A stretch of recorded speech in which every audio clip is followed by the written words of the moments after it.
I am so excited to be part of Womenetics because as I work around the globe on stopping war or on stopping the demand for sex trafficking and prostitution, or raising women's numbers in parliaments and in the U.S. Congress, what I've found is that women as a group are much, much more powerful than as individuals. I think that we know by definition now that investing in women creates benefits.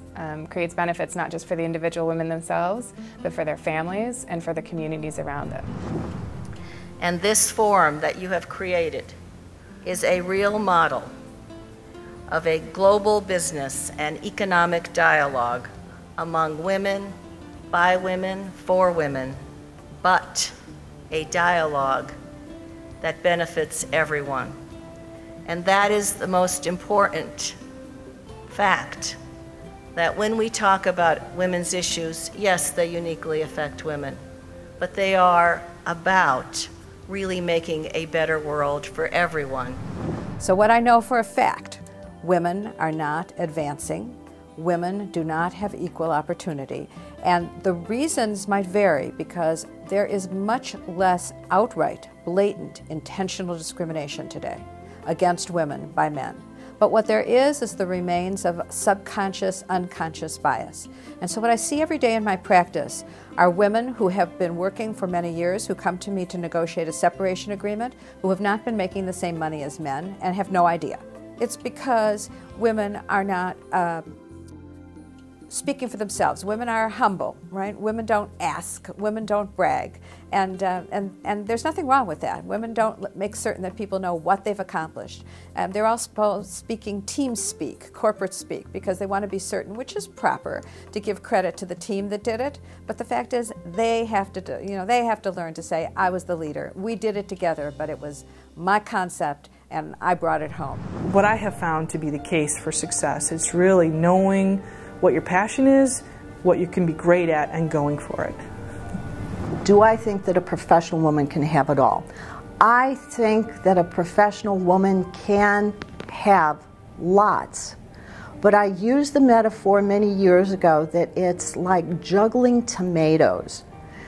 And for those who are old enough to remember, like the Ed Sullivan show with the guy spinning plates or juggling the tomatoes, they don't go around nicely and neatly in a circle. You keep running to try to give some extra loft to the one that's about to splat. And it's trying to catch it before it splats, going through, but recognizing that you're making trade-offs along the way. And it can't all be together there at the same time. But on the other hand, I think that there's sort of a staggered balance. I don't know how else to describe it, but there is a staggered balance. What drives me? Fear. Fear of, in many ways, of not serving all of you right. Because I have an organization that in many ways is your organization. You participate every day in our success. We are a part of you in that we are a public service.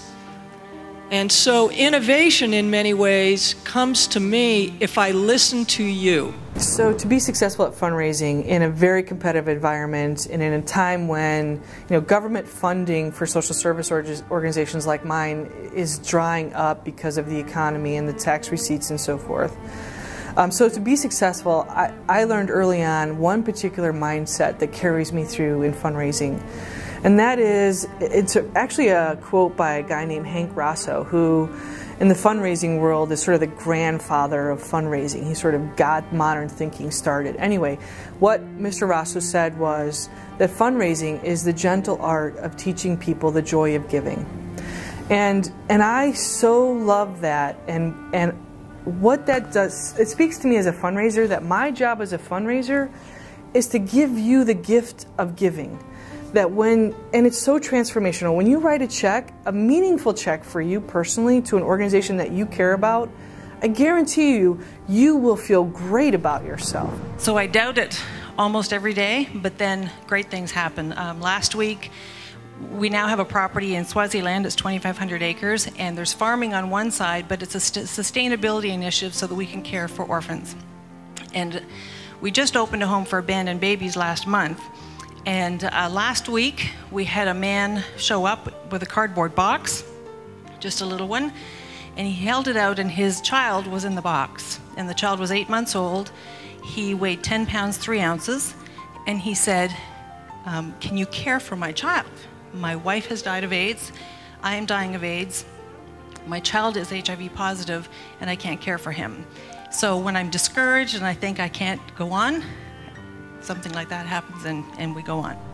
And coming today to this conference about the empowerment of women, and I know that very often when we talk about empowering women, particularly talk about empowering women in developing countries, particularly when we talk about empowering women on the African continent, there is a sense of a picture, if you like, of women of the African continent as simply recipients of aid, recipients of support, people waiting to be empowered, waiting to be saved. And I come to you today as an African woman to say that is not the African women I know. Those are not the African women who raised me.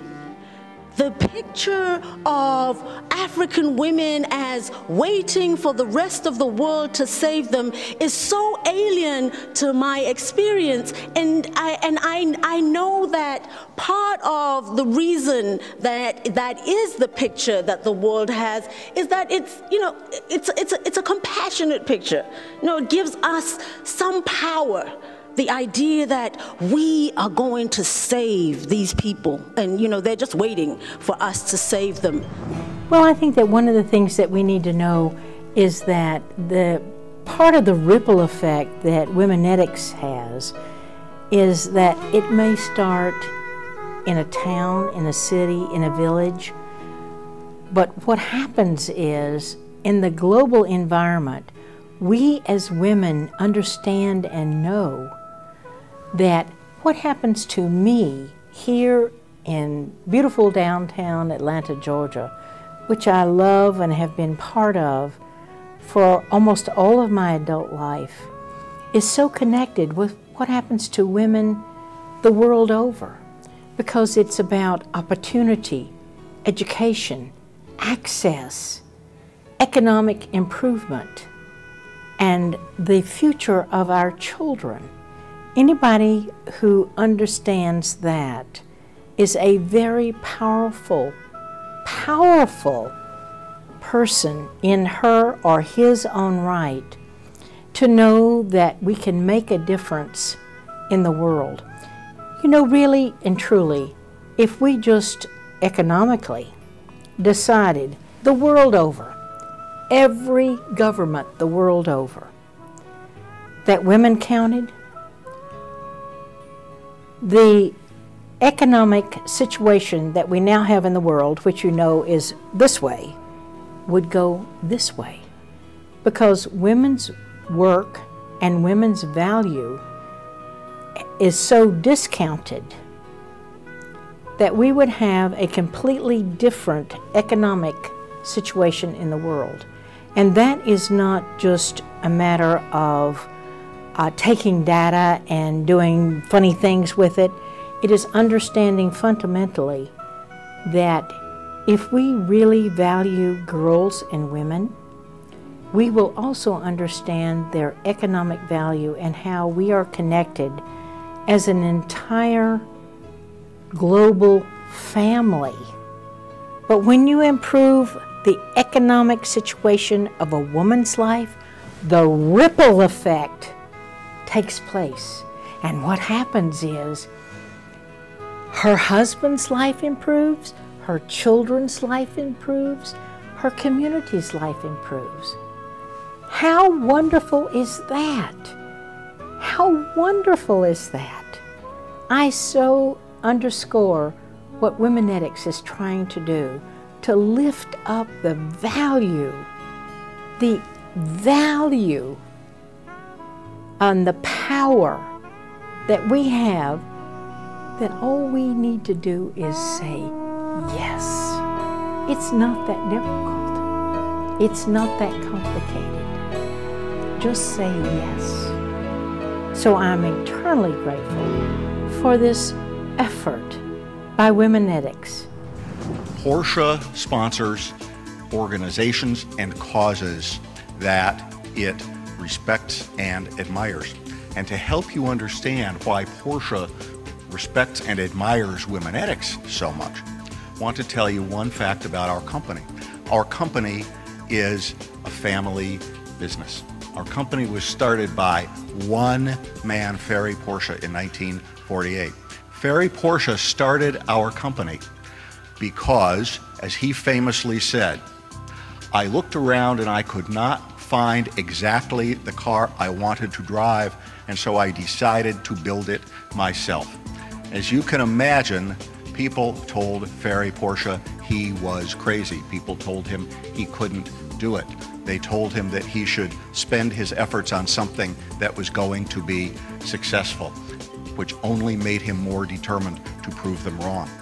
And the more time we spend with Womenetics and with all of you, the more we have come to understand that I would wager most of you in this room, and probably all of our 2012 award winners, had people say to you exactly the same things that people said to Ferry Porsche. And all of you said the same thing that Ferry Porsche said, which was, get out of my way and watch me do it. So Porsche is exceedingly proud to be a sponsor of Womenetics and of this event, and we're greatly honored that you have given us the opportunity to do so. Thank you very much.